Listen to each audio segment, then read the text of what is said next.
Normalmente entendemos la Edad Media como una época muy oscura desde el punto de vista de la ciencia, de la tecnología, pero vamos a ver cómo desde el punto de vista del cálculo estructural, el gótico supuso un avance espectacular.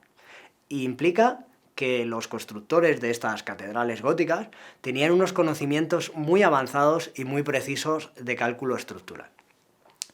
Si nos fijamos en cualquier estructura del gótico, que es un movimiento artístico que se desarrolló a finales de la Edad Media, entre los siglos XII y XVI, en toda Europa occidental, lo que vemos, si nos fijamos, por ejemplo, en este claustro del monasterio de Santa María del Poblet, lo que vamos a ver es que con respecto del románico vemos dos diferencias claves. La primera es que tenemos los arcos de medio punto en lugar de los arcos, o sea, arcos apuntados en lugar de arcos de medio punto, y que todo es más esbelto, más trabajado, más elaborado. Vamos a ver cómo para poder lograr esto hacen falta unos conocimientos muy precisos de cálculo estructural.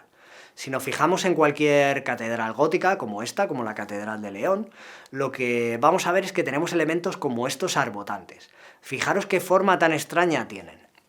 Estos arbotantes tienen esta forma tan extraña y vamos a ver cómo esta forma es muy precisa y tiene que ser exactamente así. Y si estuviese un poco más inclinado o un poco menos inclinado, todo el edificio se vendría abajo.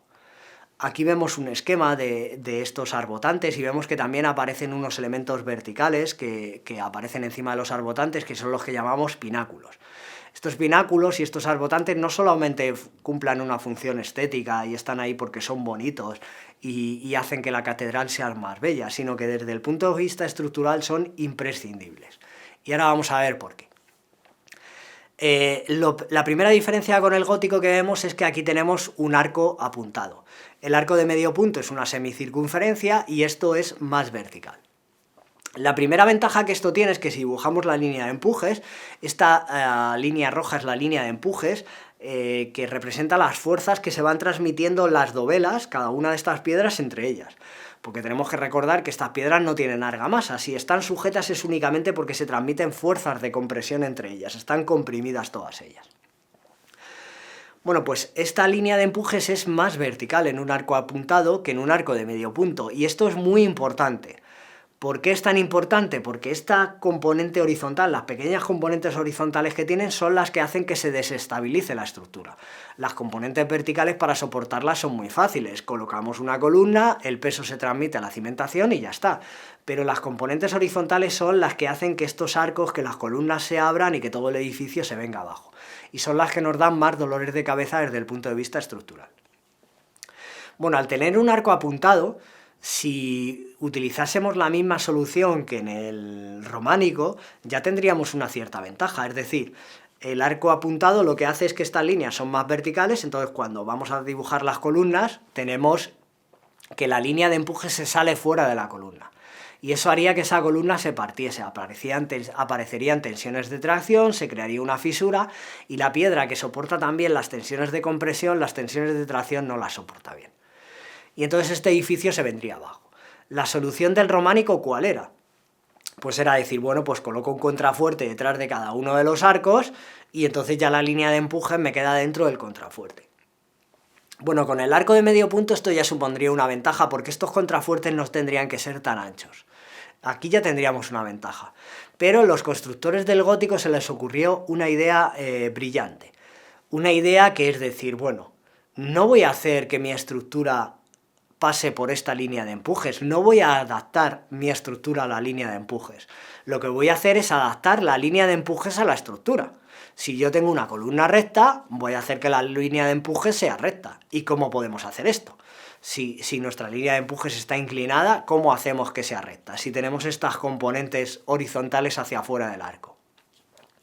Pues los constructores del gótico dijeron, bueno, pues si tenemos unas fuerzas hacia afuera, vamos a ejercer una fuerza igual, pero de sentido contrario hacia adentro. Se compensan y así nuestra línea de empuje ya es perfectamente vertical. Y si es perfectamente vertical, puedo hacer mi catedral lo alta que yo quiera. Ya no tengo ningún problema. Vale, perfecto. Esto es una solución ideal. Ahora viene el problema. ¿Cómo hago estas fuerzas hacia adentro?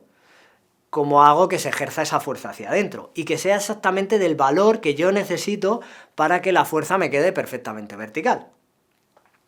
Bueno, pues para hacer estas fuerzas perfectamente verticales, que las líneas de empujes queden perfectamente verticales, tengo que diseñar mis arbotantes. Y aquí viene el arbotante. El arbotante es el encargado de ejercer esas fuerzas hacia adentro para que la línea de empuje sea perfectamente vertical y yo pueda hacer mi catedral todo lo alta que yo quiera y además con unas columnas bastante estrechas para que los muros no sean muy gruesos, para poder dejar que entre la luz y que todo sea más luminoso.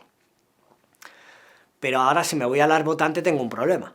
Fijaros que ahora dibujo la línea de empujes dentro del arbotante y lo que he hecho ha sido trasladar el problema de esta línea de arcos a las columnas que soportan el arbotante, porque ahora la línea de empujes en la columna que soporta el arbotante también se me sale fuera.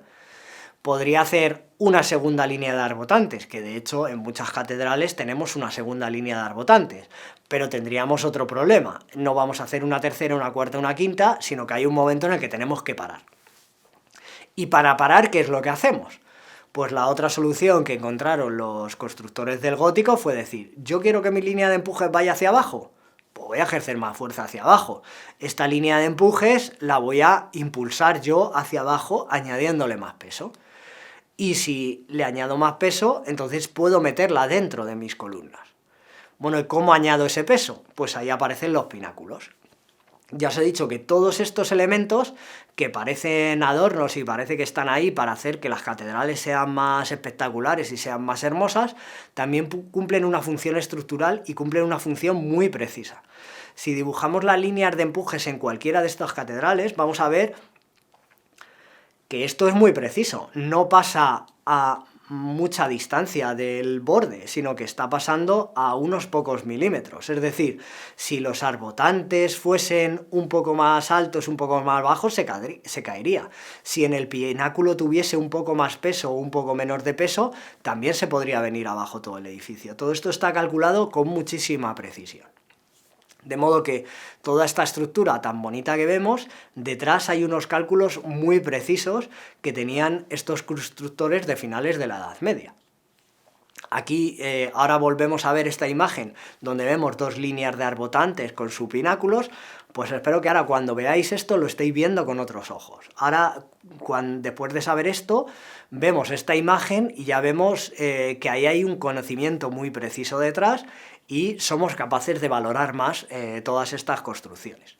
El resultado de esto es que tenemos, por ejemplo, en esta imagen de la Catedral de Sevilla, primero tenemos una altura muy alta y segundo tenemos unos muros muy ligeros, en los cuales podemos incluso hacer huecos para incluir estas vidrieras de colores y darle esa luminosidad que tienen las catedrales góticas y que por supuesto no tienen las iglesias románicas.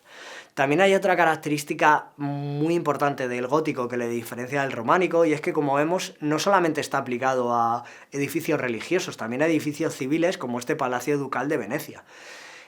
Y fijaros que hemos hablado de catedrales que están en las grandes ciudades. Conocemos la Catedral de Sevilla, la de León, la de Burgos, y las iglesias románicas normalmente estaban en el pueblo, de modo que tenemos aquí bastantes diferencias. No solamente tenemos el arco apuntado, no solamente conseguimos unos muros más delgados, más luminosidad, unas mayores alturas, sino que estamos hablando de un movimiento que esto ya es urbano. Estamos pasando de la Edad Media, que se desarrollaba en el campo, en un territorio más rural, ya estamos pasando al Renacimiento, ya estamos pasando a una época en la que se vive más en las ciudades.